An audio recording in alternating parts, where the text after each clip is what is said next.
పరిస్థితి కనిపిస్తుంది. సో నిన్న షర్మిల కంటతడి పెట్టుకున్నటువంటి పరిస్థితి కూడా మనం చూసాం. సో ఆమె మాట్లాడుతూ సొంత వారే నాపై మాట్లాడడం చాలా బాధ అనిపించిందన్నటువంటి వ్యాఖ్యలు చేశారు.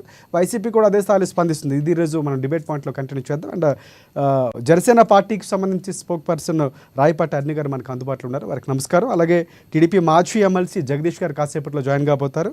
అలాగే మాదిరెడ్డి శ్రీనివాసరెడ్డి గారు మనకి వైసీపీ నేత అందుబాటులో ఉన్నారు. వారికి నమస్కారం.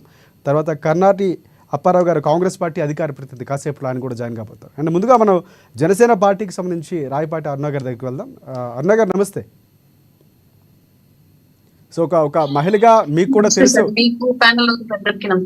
నమస్తే అండి. ఎస్, మీకు కూడా తెలిసే ఉంటుంది. అంటే కుటుంబ వ్యవహారాలు అనేవి చాలా వరకు ఆస్తి తగాదాలు ప్రతి ఇంట్లో కూడా ఉండేవే అని చెప్తున్నటువంటి పరిస్థితి. జగన్మోహన్ రెడ్డి కానీ ఫ్యామిలీ ఇప్పుడు ఎవరైతే మాట్లాడుతున్నారో వాళ్ళందరూ కూడా. సో ఇది రచ్చక రావడానికి ప్రధాన కారణం సో ముందు నుంచి ఉన్నటువంటి రాజకీయ కోణం అనేది ప్రధానంగా వైసీపీ పార్టీ ఆరోపిస్తుంది. రాజకీయ కోణంగానే ఎవరో ప్రేరేపిస్తేనే షర్మిల ఈరోజు బయటకు వచ్చి మాట్లాడుతుంది. తండ్రిని చంపిన వారిని కూడా మర్చిపోయారని కొన్ని వ్యాఖ్యలు విజయసాయిరెడ్డి లాంటి వారు తర్వాత పూర్తి స్థాయిలో చెప్పినటువంటి వైవి సుబ్బారెడ్డి మాట్లాడినటువంటి పరిస్థితి. సో మీరేమంటారు?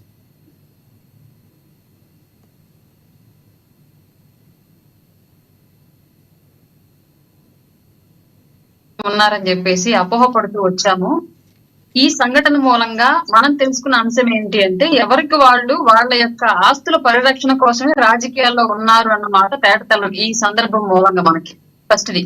రెండోది, ప్రజల ఆస్తులు ఏ స్థాయిలో తండ్రి అధికారాన్ని వీళ్ళ యొక్క రాజకీయ అధికారాన్ని అడ్డు పెట్టుకొని ఏ స్థాయిలో తీసుకున్నారు, వేల ఎకరాల భూములు, అనుమతులు పొందిన భూములు కొంత అయితే ఆక్రమించిన భూములు ఎంతో అన్న చందంగా ఎన్ని దోచేసుకున్నారన్నది ఈ విషయం మూలంగా తేటతెల్లం. ఆల్రెడీ సరస్వతి పౌరకు సంబంధించి అటవీ శాఖ మంత్రి అయినటువంటి శ్రీ పవన్ కళ్యాణ్ గారు ఆల్రెడీ సర్వే చేయిస్తున్నారు. దాంట్లో ఇప్పటికే కొంత ఆక్రమించిన భూమి బయటపడింది. ఇంకా 2 రోజుల పాటు కొనసాగేటువంటి ఈ సర్వేలో ఇంకా ఎన్ని ఎకరాలు బయటకు వస్తుందో మనం చూడాల్సిన అంశం, వేచి చూడాల్సిన అంశం.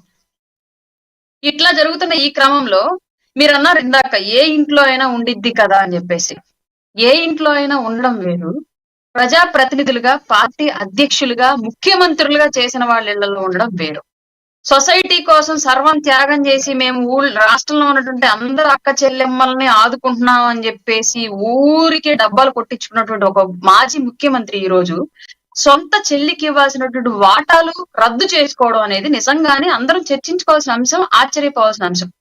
ఇంకొక విషయం ఏంటంటే, ఇక్కడ షర్మిల కోర్టుకు వేసింది, షర్మిల రచ్చకెక్కింది అంటున్నారు కానీ అసలు ఆ ఎంఓయూలు క్యాన్సిల్ చేస్తున్నాను, దానికి కారణం మీరు నన్ను పొలిటికల్ గా నన్ను, నా భార్యని, నా సోదరుణ్ణి విమర్శించటమే అని చెప్పేసి ఎన్సీఎల్టీలో కంప్లైంట్ వేసింది జగన్మోహన్ రెడ్డి గారు. అంటే మొదటగా కంప్లైంట్ అనేది రేజ్ చేసింది జగన్మోహన్ రెడ్డి గారు. దీన్ని ఎందుకు మీరు షర్మిలకు ఆపాదిస్తున్నారో మాకు అర్థం కాని విషయం. ఇంకొక విషయం ఏంటి అంటే, కుటుంబంలో జరిగే విషయాలను కూడా రాజకీయంగా వాడుకొని ప్రతిపక్షాలకు అంటగట్టి, అధికార పక్షానికి, ఇప్పుడున్నటువంటి అధికార పక్షానికి అంటగట్టి, నీ కుటుంబంలో మీ చెల్లెల్ని కూడా నీకు అనుకూలంగా ఆవిడకు సంతోషంగా చూసుకోలేనటువంటి ఒక అన్నమైన నువ్వు రాష్ట్ర ప్రజల్ని ఏ విధంగా సంతోషకరంగా చూసుకుంటావు? ఆవిడకి ఇవ్వాల్సినటువంటి ఆస్తి గురించి ఆవిడ అడుగుతోంది. ఆవిడ క్లియర్ గా రాసింది లెటర్లో, ఉమ్మడి ఆస్తులు ఇవి, నా తండ్రి నలుగురు మనవ సంతానానికి సమానంగా నా ఆస్తులు చెందాలి అని ఆయన హయాంలో సంపాదించిన ఆస్తులకు సంబంధించి ఇచ్చినటువంటి హామీ ఇది. కొన్నాళ్ల పాటు కొనసాగించారు, తర్వాత రాజకీయంగా వైరుధ్యం వచ్చిన తర్వాతే నాకు ఇవ్వాల్సినవి ఇవ్వలేదు అని క్లియర్ గా ఆవిడ చెప్తూ ఒక పెద్ద లెటర్ రాసింది. దానికి సంబంధించిన ఆధారాలను కూడా ఆమె పొందుపరుస్తూ మాట్లాడుతుంది.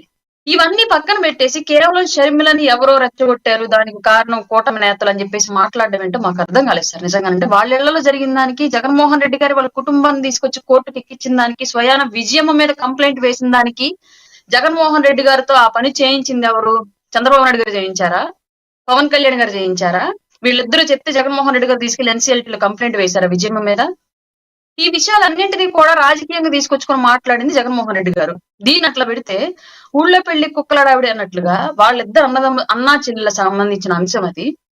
తల్లిగా ఆవిడ ఏదన్నా చేయగలిగితే ఆవిడ చేస్తది, మాట్లాడగలిగితే ఆవిడ మాట్లాడుతుంది. అవన్నీ పక్కన పెట్టేసి రాజకీయంగా పరిచయం ఉన్నటువంటి పేరు నాని, విజయసాయిరెడ్డి, భువన కరుణాకర్ రెడ్డి, వీళ్ళందరూ వచ్చి వాళ్ళ ఆస్తుల గురించి మాట్లాడడం ఏంటి సార్? అసలు నాకు అర్థం కాలేదు. వీళ్ళకి ఏం పని వాళ్ళ ఆస్తుల గురించి, వాళ్ళ అన్న చెల్లెల మధ్య ఉన్నటువంటి విభేదాల గురించి, అనుబంధాల గురించి? వీళ్ళు ఎవరు అసలు మధ్యలో? రాజశేఖర రెడ్డి గారి తర్వాత ఆస్తికి ప్రధాన హక్కుదారురాలు విజయమ్మ. ఆవిడ మాట్లాడాలి, ఏం మాట్లాడండి. ఆవిడని కూడా పక్కన పెట్టి ఆవిడ మీద కూడా కేసు వేసిన వ్యక్తి జగన్మోహన్ రెడ్డి.